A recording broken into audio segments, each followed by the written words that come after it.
नमस्कार स्वागत जानाई राजू दे।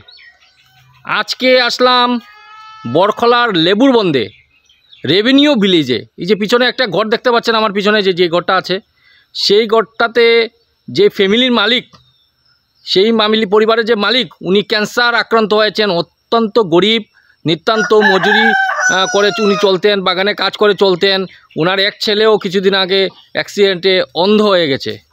तो सेई फैमिलिते एकटू মানে আসলাম দেখার জন্য কি বিষয় না বিষয়। আচ্ছা চলুন আমার সঙ্গে দেখে নেওয়া যাক ওনারা কী বলছেন। এই হচ্ছে ঘর, এই হচ্ছে ঘর ওনাদের এই লেবুরবন্দের এরিয়াতে ঘর। আপনারা কি এই ঘরটা ইয়েতে সরকার থেকে পেয়েছেন? ইন্দিরা আবাস মানে প্রধানমন্ত্রী আবাস যেটা। আচ্ছা আচ্ছা। তো কে কে ক্যান্সার পেশেন্ট? আমার মা। আচ্ছা কে উনি? হ্যাঁ আচ্ছা উনি নাকি? আচ্ছা আচ্ছা। ওনার নাম কি? অঞ্জলি ভুইয়া। অঞ্জলি ভুইয়া। আচ্ছা আচ্ছা। কতদিন হয়েছে হওয়ার? তো এটা বাক্কা হয়েছে, আমরা এমনি প্রাইভেটে এমনি দেখাইছি, মানে আর কি ওষুধ পানি কিছু খাওয়াইছি এমনি। এটা ক্যান্সার হসপিটালে যাননি? পয়লা যাই নাই, পরে ওই আমাদের অকিল পাল যে ডাক্তার তার কাছে নিয়ে গেছি। পরে আমরা এখান থেকে ক্যান্সার হসপিটালে পাঠাইছি। ক্যান্সার হসপিটালে? ক্যান্সার ধরো কোন জায়গায় ক্যান্সার? ক্যান্সার তার মুখে। মুখে ক্যান্সার। আচ্ছা। এমনিতে মানে সাদাটা আগে খাওয়া হইতো? সাদা খাইতো, সাদা পান সুপারি। পান সুপারি খাওয়ার জন্য। মুখের ভিতরে কোন জায়গায়? জিহ্বায় না আর ভিতরে? খাদ্যনালী দাঁতে? দাঁতের সাইডে। দেখি দাঁতের সাইডে। এই হচ্ছে আপনার ভাই যিনি অ্যাক্সিডেন্টে মানে চোখটা নষ্ট হয়েছে। কি নাম? পার্থ ভুইয়া। পার্থ ভুইয়া। আচ্ছা আচ্ছা আচ্ছা। তো আপনার নাম? আমার নাম বাপন ভুইয়া। হ্যাঁ কি করেন? এই দিন মজুরি করি। দিন মজুরি করেন। আচ্ছা। তো এখন মার চিকিৎসাটা কীরকম করাবেন? মার চিকিৎসার জন্যই তো আপনারা ডেকেছি আমি স্যার। মার রেশন কার্ড বন্ধ হয়ে গেছে। আচ্ছা। 1.5-2 বছর হয়েছে। দুইবার রেশন কার্ড বন্ধ হয়েছে। এটা তো আমরা আগে রেশন পাইতাম, তো রেশন পাওয়ার পরে যখন আবার রেশন দোকানে যাওয়া হয়েছে তখন কইছে যে না তোমরা রেশন কার্ডটা ডিলিট হয়ে গেছে, তোমরা নতুন করে অ্যাপ্লাই করো। তো নতুন করে অ্যাপ্লাই করছে মায়ে দুইবার। একবার দিছি আমরা, কইছে মায়ে কইছে কই অ্যাপ্লাই করবো, কইছে জিপি পঞ্চায়েতের এখানে সব কাগজপত্র জিমা লাগাইছে। তো তারা যখন জিজ্ঞাসা করা হয় যে আমরা কই রেশন কার্ড আইলো না, না আইবো তোমরা এটা পাঠানি হয়েছে আইবো। এরপরে কি কারণে রেশন কার্ডটা কাটা হয়েছে এটা কারণটা বলেছেন কি? কারণটা আমাকে বলেনি। বলেনি?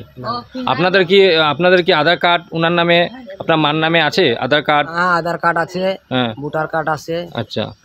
প্যান কার্ডও আছে, সবই আছে। তবুও ডিলিট হয়ে গেছে? তবুও ডিলিট হয়ে গেছে। আচ্ছা। আপনাদের ফ্যামিলিতে আর কোনো মানে কার্ড নেই? আর কোনো কার্ড নাই। কার্ড নেই? অমৃত অভিযান আছে। অমৃত অভিযান কার্ড তো আমি যেখানে জিজ্ঞাসি কই না এটা তো এখন চলে না। চলে না মানে আর চাউলের জন্য আপনাদের কোনো কার্ড নেই বর্তমানে? বর্তমানে কোনো কার্ড। কতদিন ধরে কার্ড নেই? প্রায় 1.5 বছর মতন। 1.5 বছর ধরে আপনাদের কার্ড নেই? না। পাচ্ছেন না আপনারা চাউল? না। দর্শকবৃন্দ দেখতে পাচ্ছেন এই বাড়ি একটা নিতান্ত দরিদ্র একটা ঘর দেখলেই বুঝতে পারছেন। হ্যাঁ ওনাদের এই ফ্যামিলিতে রেশন কার্ড নেই, এটা খুবই আশ্চর্যের বিষয়। তো এই বিষয়ে আমার সঙ্গে প্রতিবেশী আছেন, হ্যাঁ প্রতিবেশীও জিজ্ঞেস করব। দাদা আপনার কি এই গ্রামেরই? এই গ্রামের। আচ্ছা বলুন ওনাদের ফ্যামিলির ব্যাপারটা একটু বলুন। ফ্যামিলি তো অত্যন্ত নেহাত গরিব ফ্যামিলি। আচ্ছা।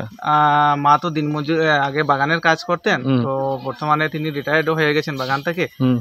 আর দুই ভাই, ওদের দুই ভাইয়ের মাঝে বড় ভাইটা একটা ইলেকট্রিকের ছোটখাটো কাজ করতো, তো বর্তমানে মিডিলে ইলেকট্রিকের একটা শর্ট খেয়ে দুটা চোখ খারাপ হয়ে গেছে, তো তারও ট্রিটমেন্ট চলছে।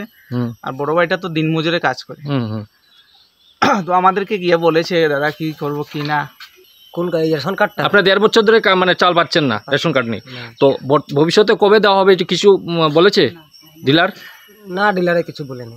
নেক্সট কিছু জমা দিয়েছেন কাগজপত্র? হ্যাঁ 2বার করে জমা দেওয়া হয়েছে। 2বারই পাননি? না 2বার আসে না আমাদের। কি আশ্চর্যের বিষয় দেখুন, যেখানে ঘরে ঘরে চাল পাওয়ার কথা, নিতান্ত গরিবের চাল পাওয়ার কথা, এর থেকে আরও ভালো ফ্যামিলির যাদের আর্থিক সচ্ছলতা আছে তাদের ফ্যামিলিতে পর্যন্ত মানে চাল পাচ্ছে নিত্যদিন। তাদের কার্ড থাকার কথা নয় কিন্তু ওনারা কার্ড আছে, কিন্তু নিতান্ত গরিবের ফ্যামিলি দেখুন, দেখতেই বুঝতে পারছেন আপনারা। এই ফ্যামিলিতে মানে চালের কার্ড নেই। আর একটা বিষয় হচ্ছে ক্যান্সার পেশেন্ট নিয়ে আছেন, দুটো মানে ভয়ানক রুগী, একজন চোখের মানে অন্ধ হয়ে গেছেন ওনার ছেলে, উনি হচ্ছে ক্যান্সার পেশেন্ট, অথচ ওনার ঘরে এই অবস্থা দুরবস্থা। তো দর্শকবৃন্দ, আপনাদের কাছে একটি অনুরোধ জানাই, উনাদের যথাসাধ্য আপনার চেষ্টা করবেন কিছুটা হেল্প করার, যাতে চিকিৎসা করাতে পারেন।